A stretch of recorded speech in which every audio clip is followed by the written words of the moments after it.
এই গল্পটা বাংলাদেশের এক গ্রামের গল্প। আমাদেরই মতো এক সাধারণ গ্রাম। ধানক্ষেত, পুকুর, বাঁশঝাড়, মসজিদের আজান সব আছে সেখানে। সেই গ্রামে থাকে কাঞ্চন নামে এক লোক। কাঞ্চনকে সবাই চেনে, কিন্তু ভালো কারণে না। কারণ সে গ্রামের সবচেয়ে অলস মানুষ। এখন কাঞ্চনকে দেখা যাচ্ছে ভিজে জামা গায়ে বসে আছে উঠোনে। চারপাশে পানি, কাদা, কিন্তু তার মুখে এক ধরনের শান্তি। মা বলছে, বাবা কাঞ্চন, আজ তোকে চিনতে পারতেছি না। এই হাসিটাই কাঞ্চনের জীবনের মোড় ঘুরিয়ে দিয়েছে। হয়তো তুমি ভাবতেছো, কিভাবে এক অলস মানুষ এমন হলো? তাহলে শোনো কাঞ্চনের গল্পটা।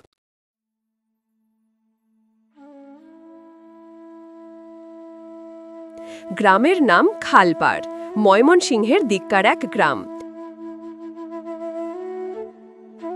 নদীর পাশে চারপাশে সবুজ ক্ষেত। সকালে মুরগির ডাক, বিকেলে ফুটবল খেলা, রাতে পাটের গন্ধ। কাঞ্চনের বাবা ছিলেন চাষি মানুষ, মা ঘরে কাজ করতেন, হালকা টুকটাক সেলাই করতেন। কিন্তু কাঞ্চন ছোটবেলা থেকেই অন্যরকম। খাটাখাটনি একদম ভালো লাগতো না। লোকজন কাজ করত, কাঞ্চন গাছতলায় বসে চা খেত। বন্ধুরা বলতো, ওরে কাঞ্চন, একটু হাল ধর। সে হেসে বলতো, আমি তো হাল ধরলে গরু পালায় যাবে। সবাই হেসে বলতো, তুই একদিন ঘুমায়েই ফসল তুলবি। এইভাবেই চলছিল দিন। কাঞ্চনের নাম গ্রামের সবাই জানে, কিন্তু কেউ ভরসা করে না। তার মা প্রায়ই কাঁদত, বাবারে কিছু একটা কর। কাঞ্চন শুধু বলতো, মা আরেক দিন করব।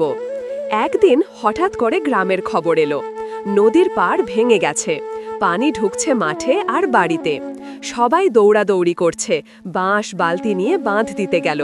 কাঞ্চন তখন দোকানে বসে মোবাইলে ভিডিও দেখছে। তার বন্ধু পল্টু এসে বলল, ওরে কাঞ্চন, পানি ঢুকতেছে, চলো সাহায্য কর। কাঞ্চন বলল, তুমি যাও ভাই, আমি লাইভে সব দেখতেছি।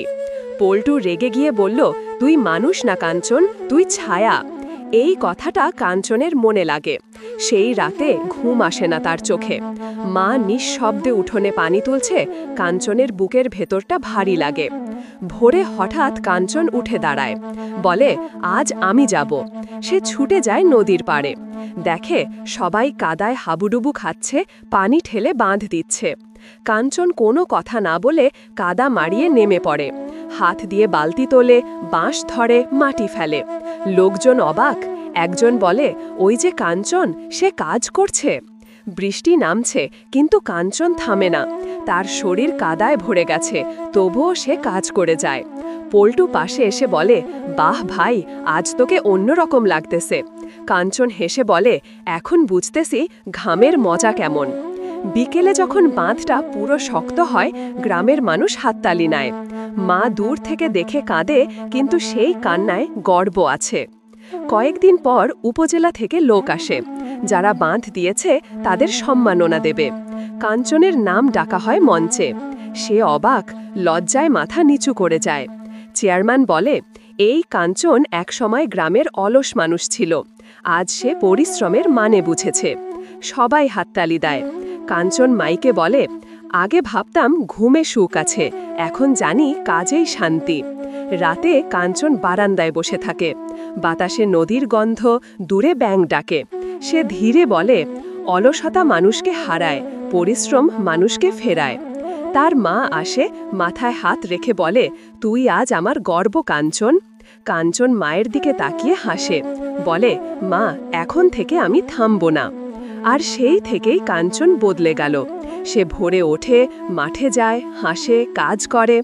গ্রামের মানুষ এখন বলে, যে কাঞ্চন একসময় ঘুমকুমার ছিল, এখন সে খাটুনি কাঞ্চন। বৃষ্টি নামছে আবার, পানি পড়ছে টিনের চালায় টুপটাপ শব্দে। কাঞ্চন মাটির ঘ্রাণ টেনে বলল, বাংলার মাটি ঘামের দাম বোঝে। আর গল্পটা এখানেই শেষ। একজন অলস মানুষ নিজের মধ্যে লুকানো শক্তিটা খুঁজে পেল। এটাই আমাদের দেশের গল্প, আমাদের মাটির মানুষের গল্প।